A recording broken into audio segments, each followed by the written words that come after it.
several weeks ago, with the rainbow flag waving behind me, I announced my candidacy for President of the United States of America. And I felt very bad about not being invited to this Republican debate the other evening. So mark my words, Trump. Mark my words, Hillary. I'm running whether you like it or not. I'm not going to throw my support behind any candidate, and I cannot promise that I myself won't launch an independent campaign. So see y'all out there.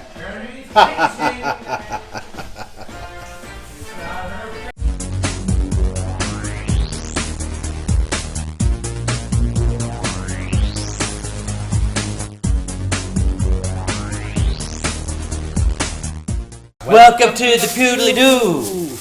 Our homeless edition continues. Home away from home. Squatting at the Astro Earl abode. And my Astro... Take a shit, I don't care. It's a squat. Astro said we can take a shit, he doesn't care. Yeah, he doesn't give a shit.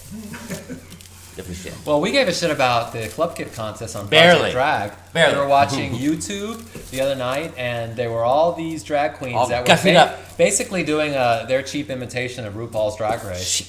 And the competition was Club Kid. And there was some pretty good looks. We're gonna flash them on the screen. Actually, I was surprised how good. But the thing that was notable about the competition is that there's a bunch of different Club Kid looks that have basically become archetypes or stereotypes, depending on your point of view. And you know them when you see them, and some of them are in these photos that we're showing on the screen. Yeah. And so one of them is kind of like Lee Bowery. Another one is kind of like either you or me, wearing like the unitards with the shorty shorts. The clown makeup, a lot of fake fur and like little furry animals and lots of that kind of Sophia and kind of. They were not.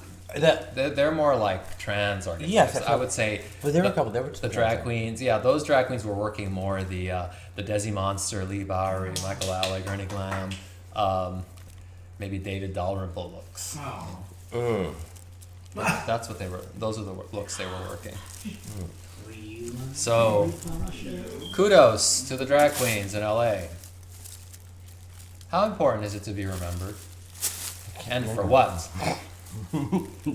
Michael can never remember what we're going to be talking about. Oh, I can never remember. Oh my God, now that takes the cake. See, Michael always complains Ernie about can't remember a goddamn thing. I asked him, do you remember the landlord from the? No, then why is it every time we're done filming an episode of The Pew, you're like saying, well, why didn't we talk about this and why didn't we talk about that and I forgot about this and let's reshoot this. So I think it's fair to say we both have equally bad memories. You have a bad short-term memory, and I have a bad long-term memory. So together, we make the dark hole of memories. We can't remember anything. Right, either together we equal 0 or we equal 1, but I'm not sure which one. I can't remember. So I would think that it's more important to be remembered for what? For being a horrible person and being a good person? The question is, would you rather be a horrible person, but then when you die, be remembered as being a good person because they found out that you were actually a good person? Or would you rather be a good person and then die and then people find out you were actually a bad person? I mean, it depends on how selfish you are. If you only care about yourself, then you'd want to be around to experience the good, and you don't care what happens after you die. But if you're more selfless, then you will experience the bad in order for everybody else to remember the good. So that's that. I think I'll be remembered as a good person because I'm not really horrible. I mean, I don't do horrible things. I'm not mean to people. I don't know. Yeah, I guess so. I mean, I have to say, I was a little piqued this morning about the Pew sign. Piqued about the Pew sign. Oh, but, well, we won't go into that. Ernie threw away the Pew sign.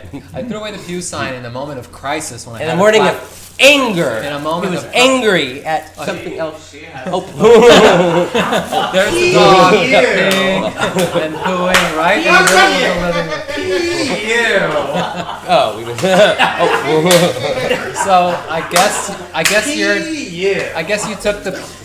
Astro took the dog to obedience school because he said shit on the floor, I don't care. And then the dog goes. It's a penis shape.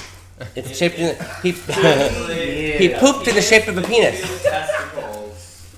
We'll be right back. And now a word from our sponsor.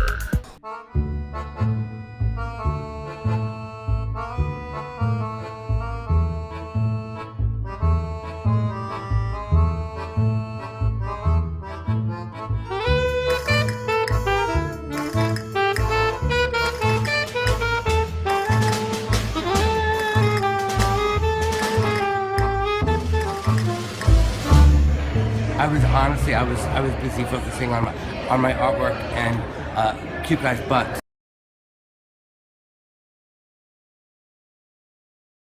Welcome back to the pew. Welcome back to the pew, the dark pew. Silence on the set. Silence of the Lambs. All right, that's better. Now what? Michael and I have been arguing endlessly over sarcasm and whether kids today are sarcastic. Although he was saying kids. Kids.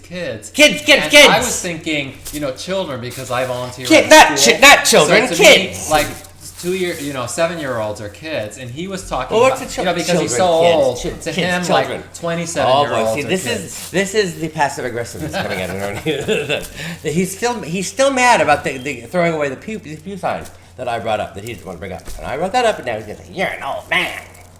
Well, last week you mentioned my age like 20 times during one episode. Oh, so you do. So it is passive-aggressive. No. You remember exactly how many times I mentioned you. It was exactly 20. So you remember See, exactly when how Michael many does times. these things, it's not passive-aggressive. He's just doing it to be funny. But when I do it, Or mean. there's a malicious intent. See, I'm glad you admit it. He admitted it here, folks. You heard it here. No, that's what you say. No, you said it. He said it. You heard him say it. You saw it. You got it on camera. Got it on camera. Ernie said it. I don't have a malicious phone in my all proved. It's all proved. Now we're going to something else. No, you're wrong. No, you're wrong. Kids today, Passive aggressive. when he says kids, I think kids are very sarcastic. See, I don't Not think adults. they are. I think it's because they've taken Bugs Bunny away from TV. Because Pepe Le Pew they say is a rapist. Foghorn Leghorn is too violent with the guns and everything. And Bugs Bunny is a racist with the thing with the Orientals. That's what he says anyway. So I mean, it's like you can't when everything is so politically correct, and you're afraid to be sarcastic, you're afraid to say the wrong thing. Then kids become timid, and they're afraid to be funny.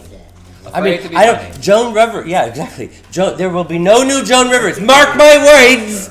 There will be no new Joan Rivers because Bugs Bunny has been removed from the television. Well, if Donald Trump That's all, folks. If Donald Trump becomes president, there'll be plenty of sarcasm because he's like the biggest sarcastic jerk of them all.